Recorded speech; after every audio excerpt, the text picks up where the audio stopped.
Hello दोस्तों, आज मैं जो कहानी आपको बताने जा रही हूँ वो एक सच्ची घटना है, इसलिए सभी किरदारों का नाम बदल है। आशा करती हूँ कि आपको कहानी समझ आ जाएगी।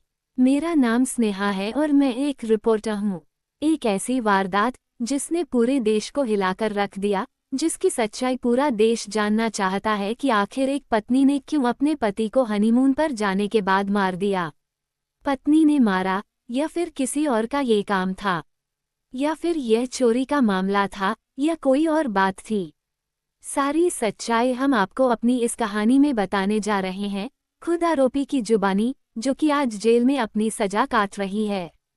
पूरा देश ये बात जानना चाहता है कि आखिर क्या हुआ था, कैसे हुआ था। इसलिए हम खुद आरोपी महक शर्मा से बात करने के लिए जेल के सेल में जा रहे हैं।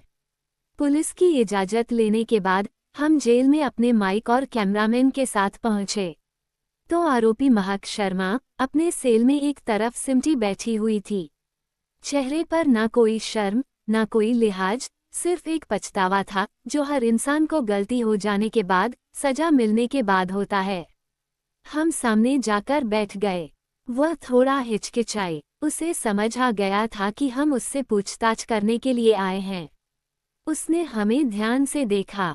मैंने अपना माइक लिया, हमारे कैमरामैन ने अपना कैमरा ऑन किया और हम उसका इंटरव्यू लेने के लिए बैठ गए। मैंने कहा, मेरा नाम स्नेहा है, मैं पेशे से एक रिपोर्टर हूँ। हमने पुलिस से इजाज़त ली है कि हम आपका इंटरव्यू ले सकें।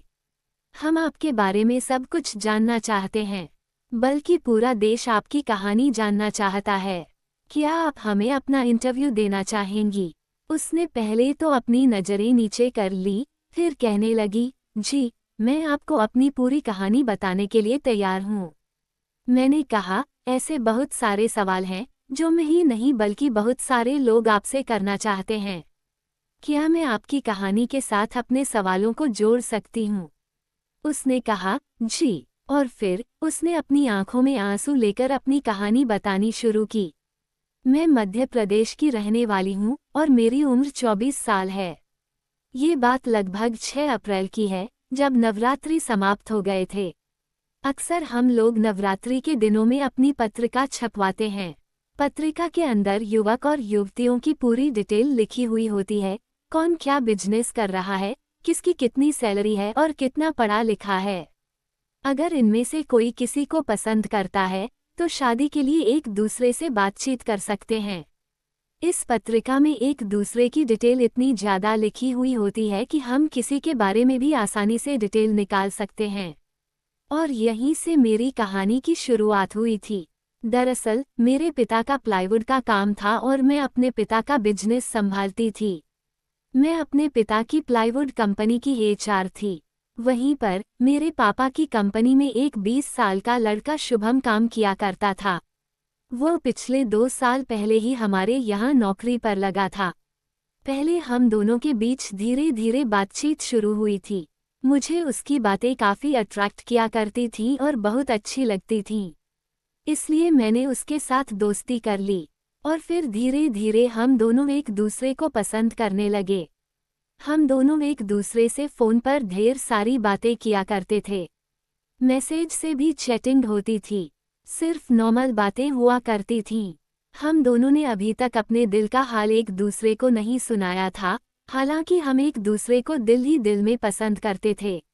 नवरात्रि के समय में जब मेरी पत्रिका एक लड़के, शुभम अग्रवाल, ने देखी तो उसने मेरे बारे में अपने पेरेंट्स से बात की, जिसमें मेरी डिटेल्स लिखी हुई थी, मेरा नाम, मेरी फैमिली का नंबर लिखा हुआ था, मेरी तस्वीर भी थी। वहीं ऋषभ अग्रवाल ने मेरी सारी डिटेल निकाल ली। ऋषभ अग्रवाल भी मध्य प्रदेश का ही रहने वाला था। उसके पिता का ट्रांसपोर्ट बिजनेस था और उस समेत उसके 2 भाई और थे। तीनों ही भाई ट्रांसपोर्ट का बिजनेस किया करते थे। उनका बिजनेस बहुत अच्छा चल रहा था। घर में किसी चीज़ की कोई कमी नहीं थी। 2 बहनें थीं, एक बहन की शादी हो चुकी थी और एक छोटी कुंवारी बहन थी। वह भी लगभग जवान ही थी। ऋषभ अग्रवाल की नज़र जब मेरी पत्रिका पर पड़ी तो उसने मेरी तस्वीर ले जाकर अपनी मम्मी को दिखाई और कहा, मम्मी, ये देखिए, इस लड़की का नाम महक शर्मा है, जो कि बहुत अच्छी और सुंदर है। मुझे तो ये लड़की बहुत पसंद आई है। वैसे भी आप लोग काफी समय से मेरे लिए लड़कियां तलाश रहे हो, मेरी शादी करना चाहते हो तो एक बार इस लड़की के पेरेंट्स से बात कर लो। लड़की अच्छी है, हमारे ही समाज की है। इसकी एजुकेशन डिटेल भी यहाँ पर है, काफी पढ़ी लिखी है। मैं चाहता हूँ कि आप इसके साथ मेरी शादी करवा दो। आपको कोई दिक्कत तो नहीं है? उसकी मम्मी कहने लगी, हाँ बेटा, तुम ठीक कह रहे हो, लड़की तो बहुत अच्छी है, हम बात करते हैं। उसकी मम्मी ने पहले अपने परिवार वालों से बात की तो सब घर वालों की मिलकर एडवाइस यही निकली कि बेटे की शादी तो करनी ही है, तो जब उसे ये लड़की पसंद आ रही है तो पहले इसके परिवार वालों से ही बात कर लेते हैं। ऋषभ की मम्मी ने वही पत्रिका से मेरी मम्मी का मोबाइल नंबर निकाल लिया और जब उनकी बात मेरी फैमिली से हुई, उन्होंने सबसे पहले अपने बारे में मेरी फैमिली को बताया। हमारा ट्रांसपोर्ट का बिजनेस है, हमारे 3 बेटे और 2 बेटियां हैं। सभी बच्चों की शादी हो चुकी है, बस एक छोटा बेटा और एक सबसे छोटी बेटी कुंवारे हैं। हम अपने बेटे के लिए लड़की देख रहे हैं। हमारा बेटा ऋषभ बहुत होशियार है और हम सबका लाडला है। हमें आपकी बेटी महक शर्मा बहुत पसंद आई है। हम चाहते हैं कि दोनों परिवार मिलकर बात कर लेनी चाहिए। उस समय मैं घर में मौजूद नहीं थी। मेरी फैमिली ने उन लोगों से बात कर ली थी। उनके कारोबार के बारे में सुनकर मेरी फैमिली काफी इम्प्रेस हुई थी। उन्होंने सोचा कि ठीक है, एक बार बैठकर बात कर लेते हैं। दोनों परिवार एक दूसरे से मुलाकात कर लेते हैं। अगर बेटी के लिए रिश्ता अच्छा हुआ तो रिश्ता फाइनल कर देंगे। वैसे भी मेरी शादी की उम्र हो गई थी और अब मेरे घर में मेरी ही शादी का नंबर था। मैं जब घर आई और मुझे इस बारे में पता चला कि घर में एक सिचुएशन हो गई है, तो मैं हैरान रह गई थी कि मेरे घर वाले मेरे रिश्ते के बारे में बात करने जा रहे थे, उस लड़के के परिवार से मिलना चाहते थे। उन्होंने अगले हफ्ते लड़के वालों को हमारे घर पर इनवाइट किया था, उनको घर का एड्रेस भी दे दिया था और मुझे अभी तक इस बारे में पता भी नहीं था। मैं तो शुभम को पसंद करती थी, तो फिर किसी और से शादी कैसे कर सकती थी। शुभम, जो कि हमारे यहाँ मामूली सी सैलरी पर काम किया करता था। मैं जानती थी कि मेरे पेरेंट्स को शुभम के बारे में पता चल गया कि मैं शुभम से शादी करना चाहती हूँ, तो वह कभी भी इस रिश्ते के लिए राजी नहीं होते। मगर मैं उसे पसंद तो करती थी, वो भी मुझे पसंद करता था। और मेरे घरवाले मेरी शादी की बात करने जा रहे थे, जिस पर मुझे बहुत गुस्सा आया। मैंने बंद शब्दों में अपनी मम्मी पापा को समझाने की कोशिश की थी कि इतनी जल्दी करने की क्या जरूरत है। आपने बिना कुछ सोचे समझे उनको घर आने की इजाज़त कैसे दे दी? ऐसा भी तो हो सकता है कि कोई फ्रॉड कॉल आई हो। मेरे बड़े भैया आनंद शर्मा कहने लगे कि अरे नहीं, कोई फ्रॉड कॉल नहीं थी। मैं इन लोगों को जानता हूँ, इनका काफ़ी बड़ा ट्रांसपोर्ट का बिजनेस है। मैं उनके तीनों बेटों को भी जानता हूँ और जिसके बारे में तुम्हारे रिश्ते की बात उन्होंने की है, वो लड़का तो बहुत ही अच्छा है। अब वो लोग अगले हफ्ते ही घर पर आ रहे हैं ना, तो बैठकर बात हो जाएगी। मुझे गुस्सा आ गया और मैं पूरी तरह से खामोश रही। मैंने रात के ही समय मैसेज करके शुभम को इस बारे में बता दिया था। अजीब बात ये थी कि शुभम का कोई रिएक्शन नहीं आया। उसने सिर्फ इतना कहा कि आपको परेशान होने की जरूरत नहीं है। धीरे धीरे एक हफ्ता बीत चुका था। ऋषभ के घर वाले आए, उनको मेरी फैमिली ने बहुत इज्जत दी थी। उन्होंने मुझे पसंद कर लिया। ऋषभ भी उन लोगों के साथ आया था। ऋषभ की फैमिली चाहती थी कि 1 साल के अंदर कभी भी मेरी और ऋषभ की शादी हो जाए। लेकिन हैरानी मुझे इस बात पर हुई थी कि पता नहीं मेरी फैमिली को किस बात की जल्दी थी। मेरे मम्मी पापा और भाइयों का यही कहना था कि हम चाहते हैं कि यह शादी अगले महीने हो जाए। मैं उनकी इस जल्दबाजी का कारण समझ नहीं पाई थी। शायद वह लोग जल्दबाजी इसलिए कर रहे थे कि यह रिश्ता बहुत अच्छा था, कहीं शादी में ज़्यादा देर करने पर रिश्ता हाथ से ना निकल जाए। इसलिए वह चाहते थे कि शादी जल्द से जल्द हो जाए और मैं उनके घर चली जाऊं। मैंने अपनी दीदी, मम्मी और भाभियों को कई बार यह बात बताने की कोशिश की थी कि मैं शादी नहीं करना चाहती, मगर किसी ने भी मेरी इस बात को सीरियस नहीं लिया था, क्योंकि सब लोग ये बात बहुत अच्छे से जानते थे कि हमारे परिवार में लव मैरिज नहीं होती, और अगर कोई कर भी लेता है तो उसे परिवार वाले स्वीकार नहीं करते। फिलहाल दोनों परिवार की मर्जी से यह रिश्ता पक्का हो गया था। मैंने देखा था कि ऋषभ अग्रवाल बहुत खुश था, मगर मैं खुश नहीं थी।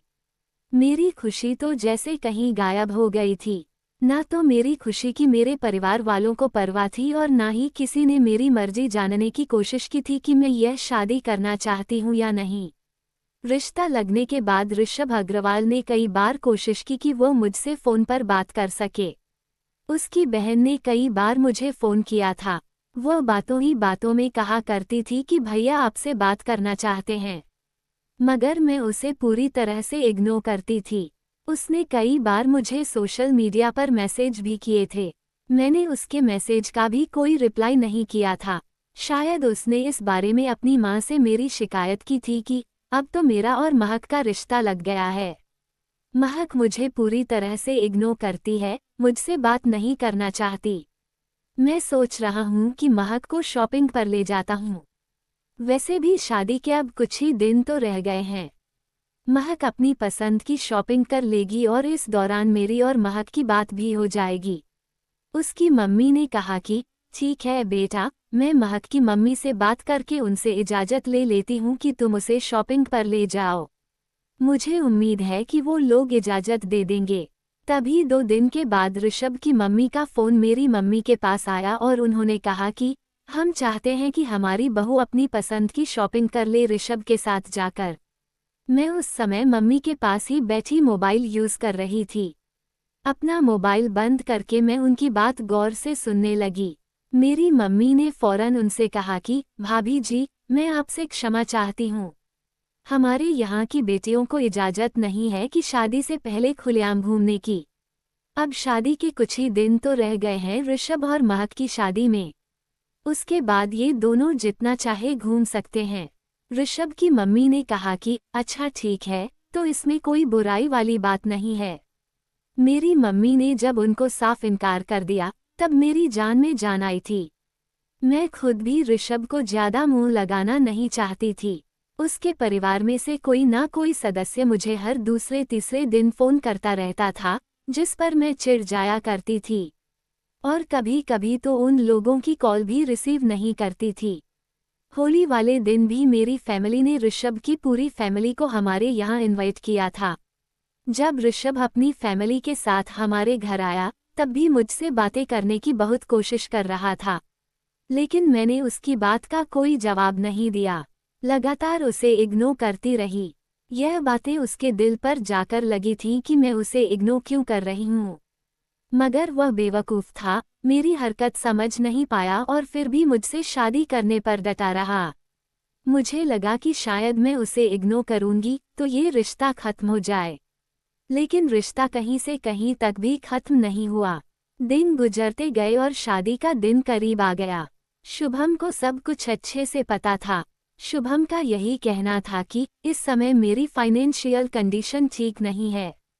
ऐसे में मैं आपसे शादी नहीं कर सकता और ना आपकी शादी रोक सकता हूँ। अगर मैंने आपके घर वालों से आपके और अपने बारे में बात की, तो मेरी नौकरी भी चली जाएगी। और आप जानती हो कि इतनी जल्दी नौकरी मिलना मेरे लिए कितना मुश्किल है। उसने मुझे अपनी मजबूरी बता दी थी। मैं उसकी मजबूरी को बहुत अच्छे से समझ गई थी, लेकिन मुझे हर तरह से ऋषभ पर गुस्सा आ रहा था। मैं उससे शादी नहीं करना चाहती थी। मेरे घरवाले खुशी खुशी शादी की तैयारी कर रहे थे और ऋषभ के घर में भी शादी की तैयारियां जोरों शोरों पर थीं।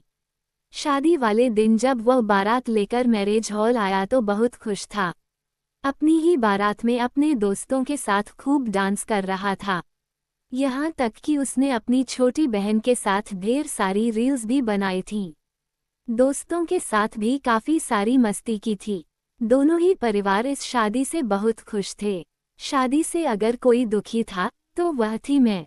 मेरे पापा ने शुभम और उसकी फैमिली को भी मेरी शादी में इनवाइट किया था, मगर शुभम मुझे किसी और का होते हुए कैसे देख सकता था। अगर उसके हाथों में मजबूरी नहीं होती, तो वह मुझसे शादी कर लेता। वह मुझसे उम्र में छोटा था, मगर फिर भी मुझे बहुत पसंद था और वह भी मुझे बहुत। पसंद किया करता था। शादी वाले दिन मेरा मूड बहुत ज्यादा खराब था। जब मुझे मंडप में ले जाया गया और मैंने नजर उठाकर ऋषभ की तरफ देखा तो वह मुझे बिल्कुल भी अच्छा नहीं लगा था। उसने हल्के गुलाबी रंग की शेरवानी पहनी हुई थी। उसके आसपास उसके दोस्त बैठे हुए थे, वह उनके साथ खूब मुस्कुरा रहा था। मुझे भी नजर उठाकर बार बार देख रहा था, लेकिन मैं सीधे तरीके से नजर झुकाकर बैठी रही। वो तो बड़ी हंसी खुशी मेरी मांग में सिंदूर भर रहा था, लेकिन मेरे चेहरे पर थोड़ी भी मुस्कुराहट नहीं थी। शादी के साथ वचन लेते समय उसी समय मैंने एक वचन और लिया था। वो वचन ये था कि ऋषभ, जिस इंसान ने मेरी और शुभम की जिंदगी में आकर बहुत बड़ी गलती कर दी, उसको मैं कभी माफ नहीं करूंगी, बल्कि उसको एक दिन मौत के घाट उतार कर रहूंगी। अगर वह मेरे घर रिश्ता ना भेजता, मुझे पसंद ना करता, तो शायद आज मैं अपने दिल के हाथों इतनी मजबूर ना होती। उस समय तो खामोशी से मैंने उसके साथ शादी कर ली थी, मगर मेरे दिल में बदले की आग भड़क रही थी। शादी की सारी रस्में हो जाने के बाद उसकी छोटी बहन ने ऋषभ और मेरे साथ काफ़ी सारी रील्स बनाई थीं। ऋषभ ने मेरे और अपने साथ अपने दोस्तों के साथ भी फोटो खिंचवाए थे। उसने म्यूजिक बजाकर मेरे साथ खूब डांस किया था। डांस करते समय मेरे चेहरे पर मुस्कुराहट नहीं थी, जिस पर भाभी ने स्टेज पर आकर मेरे बाजू पर नोचा और कहने लगी कि क्या हो गया है, तुम इतनी उदास क्यों हो? आज तुम्हारी शादी का दिन है। देखो ऋषभ कितना खुश है तुम्हारे साथ डांस करने में, उसे कितनी खुशी मिल रही है और तुम हो कि उसे सपोर्ट भी नहीं कर रही। क्या तुम इस शादी से खुश नहीं हो? अब मैं भाभी को क्या बताती कि मैं सच में इस शादी से बिल्कुल भी खुश नहीं हूँ। दूसरी तरफ शुभम का बहुत बुरा हाल था, क्योंकि शादी से एक दिन पहले रात के समय मेरी शुभम से बात हुई थी। उसने कहा था कि मैं तुमसे बहुत मोहब्बत करता हूँ, मुझे माफ कर देना, मैं तुम्हें पाने के लिए कुछ नहीं कर सका। मैं तुम्हारे पिता के लिए हमेशा एक नौकर ही रहूंगा। अगर मेरी हैसियत ठीक होती तो शायद आज तुम किसी और की ना हो रही होती। उसका भी यही कहना था कि सिर्फ उस लड़के की वजह से ये सब कुछ हुआ। मैंने शुभम को तसल्ली दिलाई थी कि हम दोनों जरूर एक होंगे।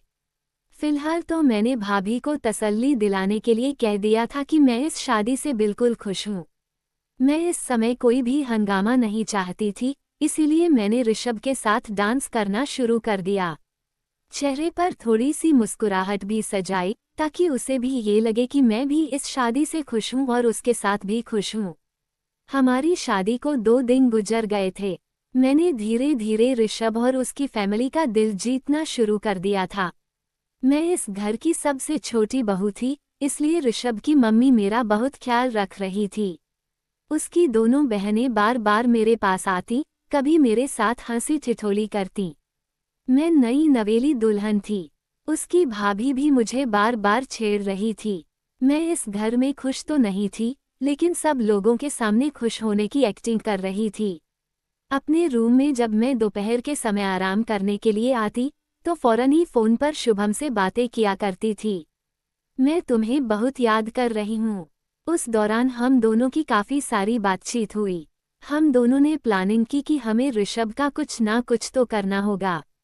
मैंने कहा, मैं ऋषभ के साथ नहीं रह सकती और तुम्हारी फाइनेंशियल कंडीशन ठीक नहीं है, तो फिर एक काम करते हैं, मुझे मेरे मायके से और ससुराल से काफ़ी सारा जेवर चढ़ाया गया है।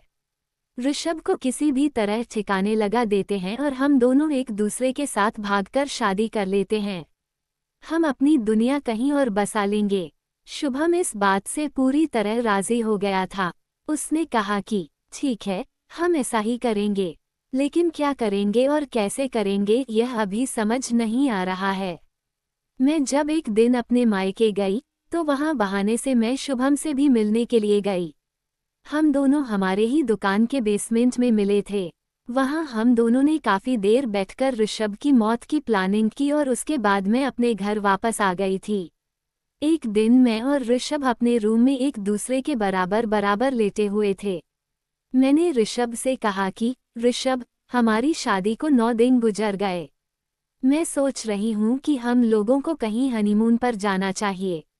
मेरी बात सुनकर पहले तो ऋषभ 202 सेकंड खामोश रहा। फिर कुछ सोच विचार करने के बाद कहने लगा कि तुम ठीक कह रही हो, लेकिन हमें अभी अपनी फैमिली के साथ थोड़ा टाइम स्पेंड करना चाहिए।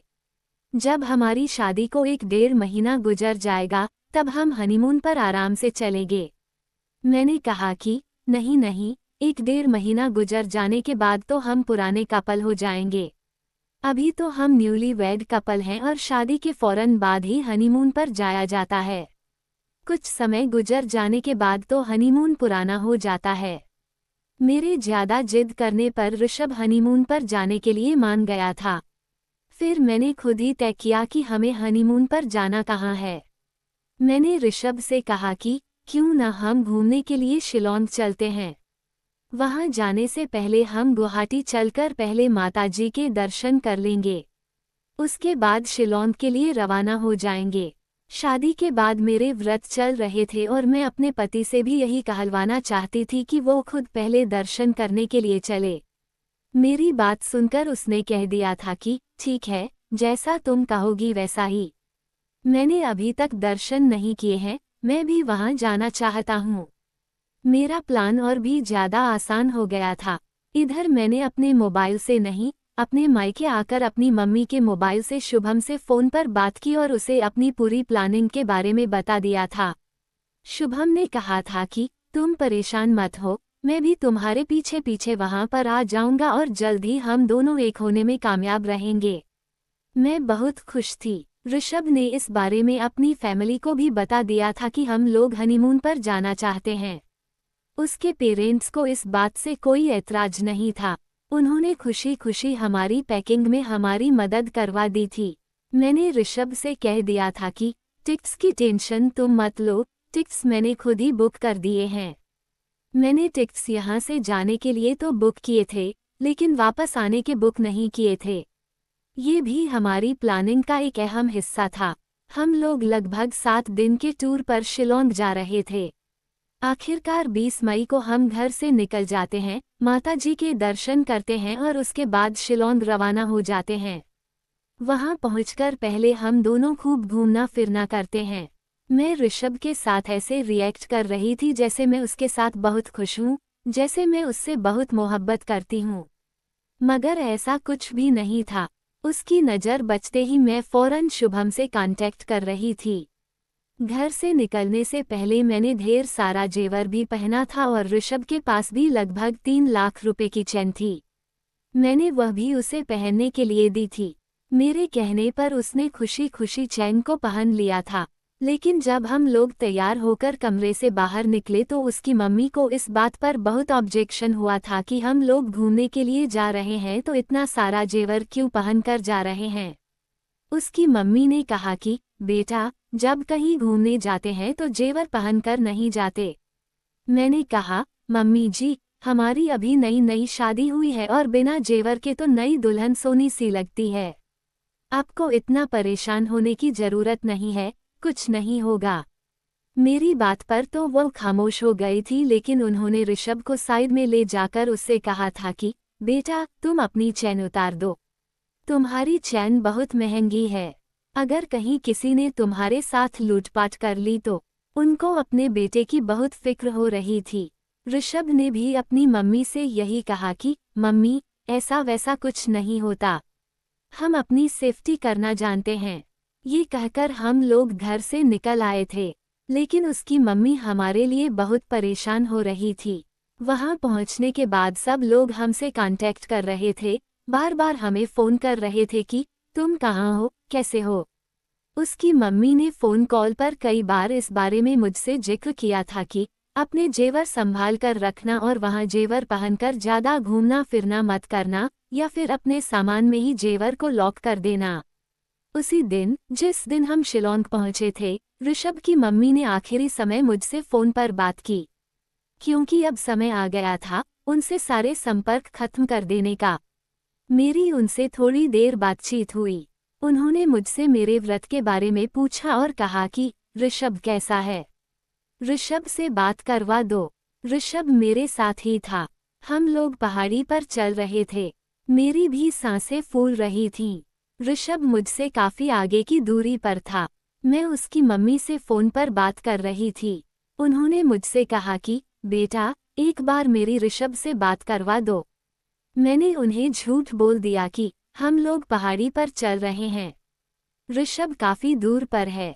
मैं ऋषभ से अभी आपकी बात नहीं करवा सकती और मुझे आपकी आवाज भी नहीं आ रही। यहाँ नेटवर्क इशू बहुत हो रहा है। आप हमारी फिक्र ना करें, हम लोग बिल्कुल ठीक हैं। मैं खुद ही आपसे कांटेक्ट करूंगी। जब हम लोग रूम पर पहुंच जाएंगे तो आप ऋषभ से भी बात कर लेना और मैं भी आपसे बात करूंगी। इतना कहकर मैंने फोन बंद कर दिया था। फिलहाल के लिए उन्हें तसल्ली हो गई थी कि उनकी बहू और बेटा सलामत हैं। उन्होंने अपने बाकी परिवार के सदस्यों को भी यह बात बता दी थी कि सब कुछ बिल्कुल ठीक है। वो दोनों खूब एंजॉय कर रहे हैं। मगर यह बात कहाँ किसी को पता थी कि उसके बाद जो कुछ होगा वो काफी भयानक होगा। शुभम भी शिलोंग पहुंच चुका था। शुभम ने शिलोंग पहुंचने के बाद वहां हिमाचल के 3 लड़कों को ऋषभ की मौत की सुपारी दी थी। मैं जो जेवर अपने साथ ले गई थी और मेरे पास जो कैश भी था वह मैंने शुभम को देने के लिए कहा था।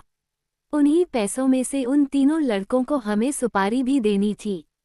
इतने पर ही मैंने महक शर्मा से सवाल किया कि आपका एक वीडियो बहुत तेजी से वायरल हो रहा है। जिस होटल में आप ठहरी हुई थी उस होटल के बाहर कैमरे लगे हुए थे। उसने आपको कैच कर लिया है। उसमें दिखाई दे रहा है कि आपके पति ने रंट पर जो स्कूटी ली थी, आपके पति स्कूटी स्टार्ट कर रहे हैं और आप कुछ दूरी पर जाकर मोबाइल का इस्तेमाल कर रही हैं, तो हम जान सकते हैं कि आप अपने पति से दूर जाकर मोबाइल में ऐसा क्या कर रही थीं।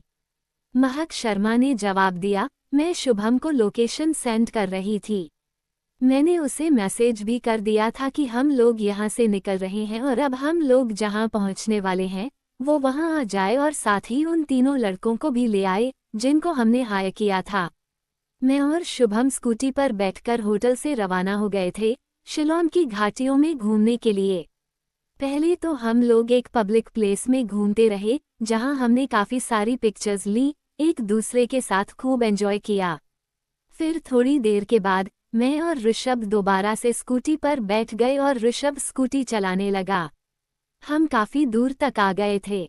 मैं देख रही थी कि हम लोग काफ़ी सुनसान रास्ते पर आ गए हैं और अब जो घाटी आने वाली थी वहीं रुकने का मुझे इशारा दिया गया था।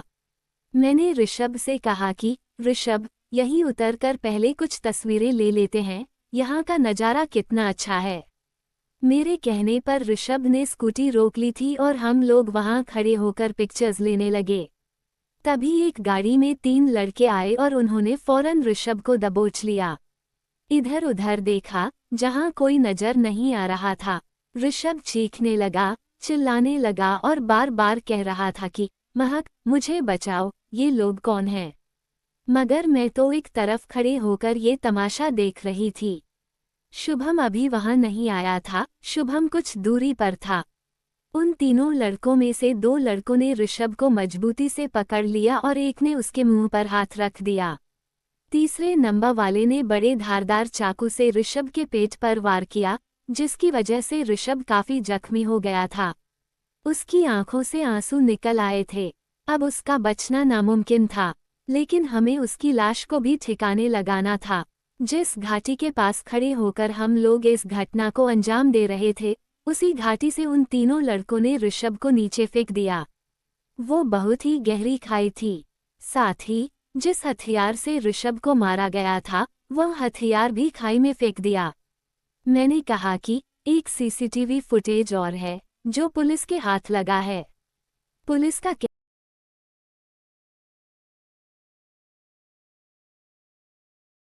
जहां जहां आप लोग जा रहे थे वह आपका पीछा कर रहे थे, आपको देख रहे थे। और जब आप लोग घाटी पर घूमने के लिए गए थे तब एक अंग्रेजी बोलने वाले गाइड ने आपसे कहा था कि वह आपको यहाँ घुमा दे, लेकिन आपने उसे इनकार कर दिया। फिर आप दूसरा गाइड लेकर उससे कहने लगी कि हमें घूमने जाना है। फिर आपने उसे छोड़कर दूसरा गाइड चुना। आपने ऐसा क्यों किया? उसने कहा कि हमने ऐसा इसलिए किया क्योंकि मुझे ऋषभ को ले जाकर दूसरी जगह बदलनी थी। हम लोग एक जगह पर टिककर ऋषभ की मौत को अंजाम नहीं दे सकते थे।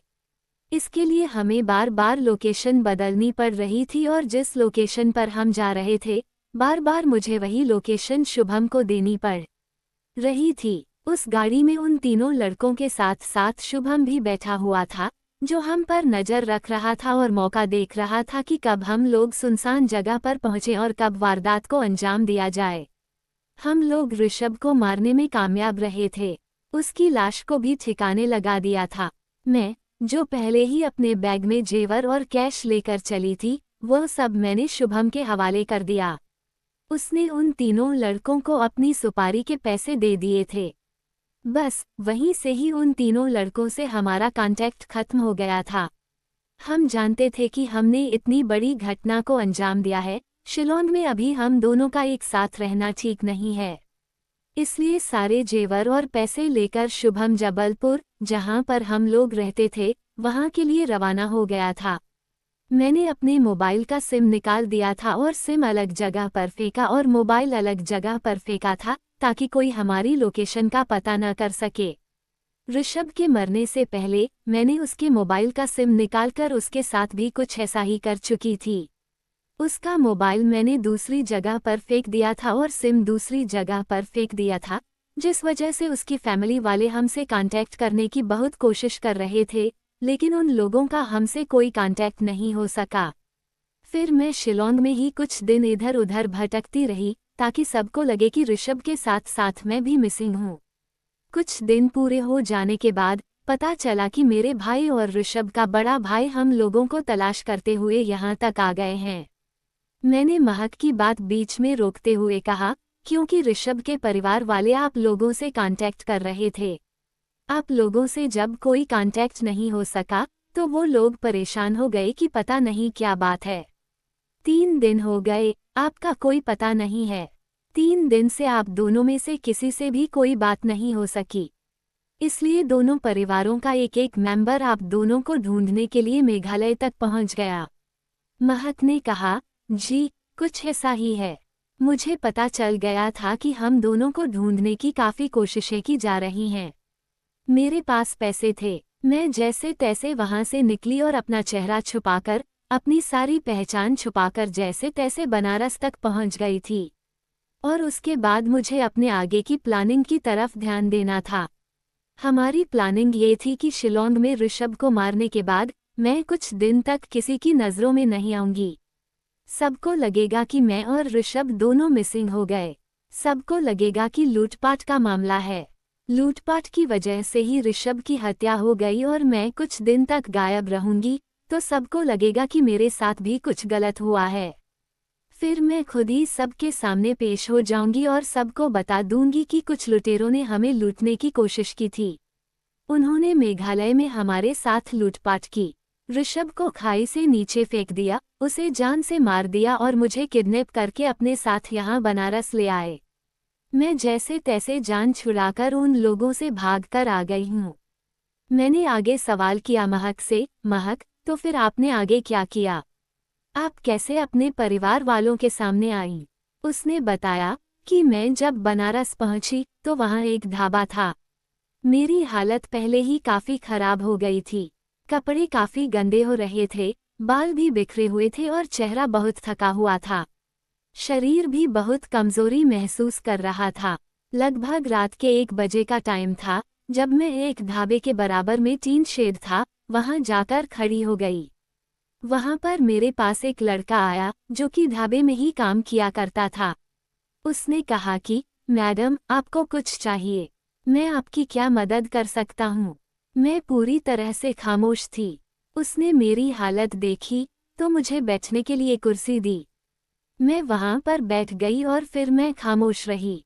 मैंने किसी को कोई जवाब नहीं दिया। मैं बहुत ज़्यादा थक गई थी। मेरी आंखों के सामने अंधेरा आ रहा था। मैं कई दिनों से भूखी प्यासी थी। इससे पहले ही ऋषभ की लाश पुलिस बरामद कर चुकी थी। मेरे भाई और मेरे जेठ मुझे और ऋषभ को बुरी तरह से ढूंढ रहे थे। जब उन्होंने वहां जाकर पुलिस में कंप्लेंट दर्ज की, तो शिलोंग पुलिस ने हम दोनों की तलाश जारी रखी। उन्हें खाई में हथियार, मेरी जैकेट और ऋषभ की लाश मिल गई थी। मैंने अपनी जैकेट भी खाई में डाल दी थी, ताकि कोई अगर हमें ढूंढे तो उसे लगे कि अगर ऋषभ यहाँ इस खाई में मौजूद है तो मैं कहाँ हूँ। लोग मुझ पर तरस खाकर मुझे ढूंढें। मैं जब यहाँ इस ढाबे पर बैठ गई तो वहाँ ढाबे का मालिक मुझसे पूछने की कोशिश कर रहा था कि आपको क्या चाहिए, आप कहाँ से आई हो, आपकी ऐसी हालत क्यों हो रही है।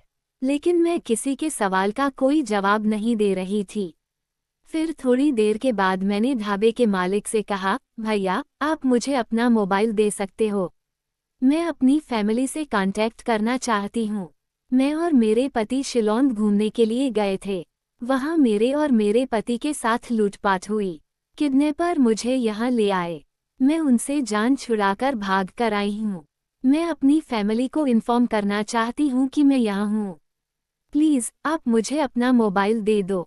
ढाबे के मालिक को मुझ पर तरस आया और उसने मुझे अपना मोबाइल दे दिया। मैंने फौरन अपने बड़े भैया का नंबर डायल किया, जो शिलोंग में पहले ही मुझे ढूंढ रहे थे और ऋषभ की मौत से बहुत ज़्यादा परेशान थे। जब उनको मैंने फ़ोन करके पूरी बनाई हुई झूठी कहानी सुनाई तो उन्होंने कहा कि मुझे यकीन नहीं आ रहा कि तुम मेरी बहन ही हो, पहले तुम वीडियो कॉल करो। मैंने उनको वीडियो कॉल किया और रोते हुए अपनी कंडीशन के बारे में बताया। उन्होंने कहा कि तुम परेशान मत हो, हम तुम्हें लेने के लिए आ रहे हैं। मैं बुरी तरह से रो रही थी। मुझे रोते हुए देखकर ढाबे का मालिक और ढाबे में बैठी एक फैमिली जो कि वहां बैठे हुए चाय पी रहे थे, उनमें से एक औरत मेरे पास आई और मुझे तसल्ली देने लगी। कहने लगी कि बेटी रो नहीं, हमें बताओ तुम क्यों परेशान हो, क्यों रो रही हो, हम तुम्हारी मदद करेंगे। मेरी आंखों के सामने अचानक से अंधेरा छाने लगा। रोने की वजह से मुझे और ज़्यादा कमज़ोरी महसूस होने लगी और मैं उसी समय बेहोश हो गई। मेरे बेहोश होने के बाद ढाबे के मालिक ने पुलिस को फ़ोन करके बुला लिया। फिर मुझे जिला अस्पताल में भर्ती करवाया गया। जब मुझे होश आया तो मुझसे पूछताछ हुई। उन लोगों ने मुझसे पूछा कि तुम कौन हो, तो मैंने बताया कि मैं महक ऋषभ अग्रवाल हूँ। मेरा नाम सुनकर पुलिस वाले थोड़ा चौंक गए। फिर उन्होंने मुझसे पूछा कि तुम यहाँ पर कैसे आई, तो मैंने उनको अपनी वही झूठी कहानी सुनाई। पुलिस वालों के पैरों तले से जमीन खिसक गई कि जिस महक को पुलिस कई दिनों से तलाश कर रही है, जिस ऋषभ की लाश शिलोंग की खाई में मिली, वो लड़की यह है। फिर बनारस पुलिस ने मेघालय पुलिस से कांटेक्ट किया और मेघालय पुलिस ने मध्य प्रदेश पुलिस से। उसके बाद मुझे शहर ले जाया गया। पुलिस ने मुझे मेरे परिवार वालों से मिलने नहीं दिया।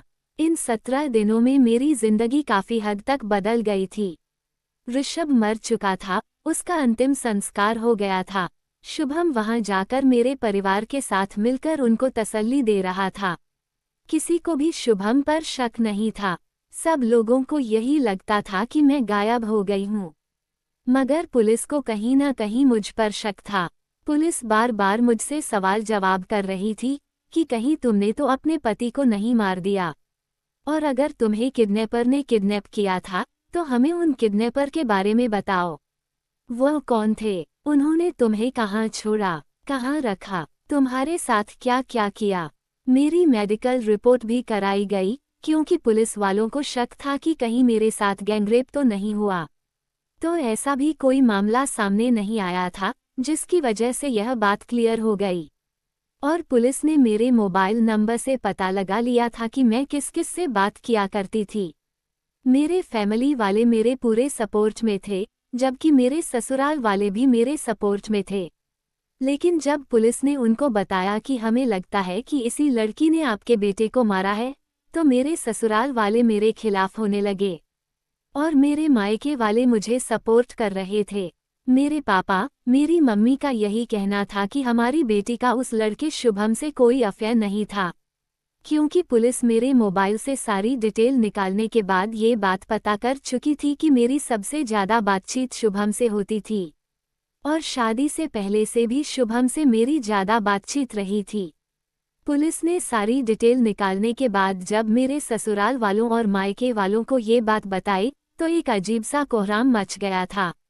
मेरे पापा का कहना था कि हमारी बेटी ऐसा नहीं कर सकती, हमने उसे बहुत अच्छे संस्कार दिए हैं, उसका किसी के साथ अफेयर नहीं था और मेरी फैक्ट्री में काम करने वाले लड़के के साथ तो उसका कोई अफेयर हो ही नहीं सकता।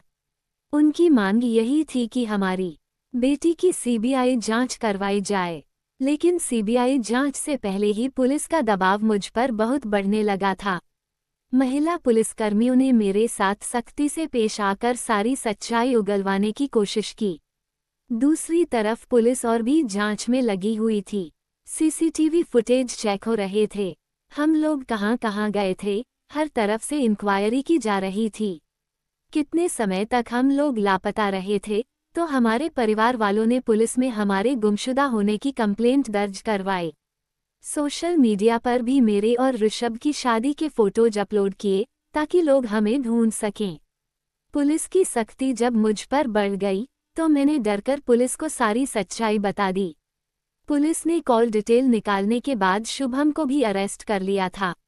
शुभम के साथ भी जब सख्ती हुई तो शुभम ने भी सब कुछ बता दिया कि किस तरह से हम लोगों ने प्लानिंग की, किस तरह से हम लोगों ने उन गुंडों को हायर किया और किस तरह से हमने ऋषभ को मौत के घाट उतारा। इतना कहकर महक ऋषभ अग्रवाल खामोश हो गई थी। मैंने कहा कि क्या आपको अपने किए पर पछतावा है? आपने मोहब्बत में, जो कि आपको लगता है कि आपने ये कदम उठाकर बहुत कुछ गंवा दिया। आपके परिवार वाले आप पर बहुत भरोसा करते हैं। पहले तो वह सब लोग आपके सपोर्ट में थे। सब लोग आपके ससुराल वालों को, पुलिस वालों को बुरा भला कह रहे थे। लेकिन जब आपका ये बयान पब्लिकली सबके सामने आया तो उसका सबसे बड़ा असर आपकी फैमिली पर पड़ा था। वो लोग आप पर बहुत ट्रस्ट करते थे। फिर जब उनको पता चला कि आपने सारी सच्चाई बता दी है, आपने सरेंडर कर लिया है, तो उन पर काफ़ी असर पड़ा था। उनकी काफ़ी बेइज्जती भी हो रही है। महक ने अपना सर नीचा कर लिया और कहने लगी कि मुझसे बहुत बड़ी गलती हुई है। मैं मोहब्बत में अंधी हो गई थी। मुझे लगता था कि ऋषभ के साथ खुश नहीं हूँ, शुभम के साथ खुश रहूंगी। ये सारी प्लानिंग कामयाब हो जाएगी। जब मैं अपनी फैमिली के साथ यहाँ आ जाऊंगी तो सबको यही लगेगा कि लूटपाट होने के बाद चोरों ने ऋषभ की हत्या कर दी और मुझे किडनैप कर लिया गया। और फिर शायद किडनैपर का कोई पता नहीं लग सकेगा। और फिर मैं खामोशी से कुछ समय गुजर जाने के बाद शुभम के साथ शादी कर लूंगी। लेकिन ऐसा नहीं हो सका। पुलिस की सख्ती मुझ पर इतनी बढ़ गई थी कि मैं ये सब कुछ बर्दाश्त नहीं कर पाई और मजबूरन मुझे अपना गुनाह कबूल करना पड़ गया। मैंने कहा, उन तीनों लड़कों को भी पुलिस ने अरेस्ट कर लिया है जिन्होंने आपके पति को मारा था। आपका तो भले ही उन तीनों लड़कों से कोई कांटेक्ट नहीं हुआ था, लेकिन पुलिस ने अपनी जांच पड़ताल के बाद और सीसीटीवी फुटेज चेक करने के बाद और शुभम के बयान के बाद उन तीनों को अरेस्ट कर लिया। उन तीनों को तो सजा हो गई है, शुभम को भी सजा हो गई है और आपको भी सजा हो गई। क्या आप जानती हैं कि ऐसे बहुत सारे सबूत हैं जो आपकी तरफ इशारा कर रहे थे? हालांकि आपने बहुत सोच समझदारी के साथ इस वारदात को अंजाम दिया था। आपको लगता था कि ना आप पकड़े जाएंगे, ना आपके साथ के लोग पकड़े जाएंगे। खामोशी से आप जैसा कर रही हैं वैसा होता रहेगा। लेकिन सच कभी भी छुपा नहीं रहता। सच एक ना एक दिन सबके सामने आ ही जाता है। और आपका सच भी पूरी दुनिया के सामने आ चुका है। जहां आप घूमने के लिए गई थीं, वहां आपको एक गाइड ने कहा था कि वो आपकी हेल्प करना चाहता है, आपको घुमाना चाहता है। मगर आपने तो उसे रिजेक्ट कर दिया था। आपने कोई दूसरा गाइड लिया था। उस गाइड ने भी पुलिस को आपके बारे में बताया था। महक ने कहा कि जी, मैं जानती हूँ कि मेरे साथ कुछ ऐसा ही हुआ है। मैं अपनी गलती पर बहुत शर्मिंदा हूँ। आज मेरी जुबानी, मेरी कहानी लोगों के सामने जाएगी तो उनको एहसास होगा कि कोई मेरे जैसा कदम उठाने की कोशिश ना करें। दोस्तों, महक शर्मा की कहानी एक गंभीर सबक है कि अनियंत्रित भावनाएं जैसे प्रेम में अंधापन या बदले की आग जीवन को बर्बाद कर सकती हैं। महक ने शुभम के प्रति अपने जुनून और ऋषभ के प्रति नाराजगी में एक ऐसा जघन्य अपराध किया जिसने न केवल एक निर्दोष की जान ली बल्कि उसके परिवार और समाज का भरोसा भी तोड़ दिया। ये कहानी सिखाती है कि रिश्तों में ईमानदारी, खुली बातचीत और तर्कसंगत निर्णय लेना जरूरी है। विवाह जैसे बड़े फैसले दबाव में नहीं, बल्कि आपसी सहमति से होने चाहिए। महक की योजना भले ही चालाकी भरी थी, लेकिन सीसीटीवी फुटेज, कॉल रिकॉर्ड और कबूलनामे ने सत्य को उजागर कर दिया, जो बताता है कि गलत काम कभी भी छिप नहीं सकता। समाज को चाहिए कि वह ऐसी परिस्थितियां बनाए जहां व्यक्ति अपनी भावनाओं को बिना डर के व्यक्त कर सके और परिवार उनकी इच्छाओं का सम्मान करें। ये कहानी चेतावनी देती है कि प्रेम के नाम पर हिंसा या छल का रास्ता चुनना केवल विनाश लाता है। हमें अपनी भावनाओं को नियंत्रित करना, नैतिक रास्ता अपनाना और ज़रूरत पड़ने पर काउंसलिंग या भरोसेमंद लोगों से मदद लेना सीखना चाहिए। महक की गलती से सबक लें। सच्चा प्यार जोड़ता है, तोड़ता नहीं। इसलिए अपने फैसलों में सावधानी बरतें, गलत रास्ते से बचें और हमेशा सत्य और नैतिकता का साथ दें। सावधान रहें, सतर्क रहें दोस्तों। उम्मीद करती हूँ कि कहानी के माध्यम से मैं अपनी बात को स्पष्ट और प्रभावी ढंग से समझाने में सफल रही। आइए, सही मार्ग चुनें और समाज को बेहतर बनाएं।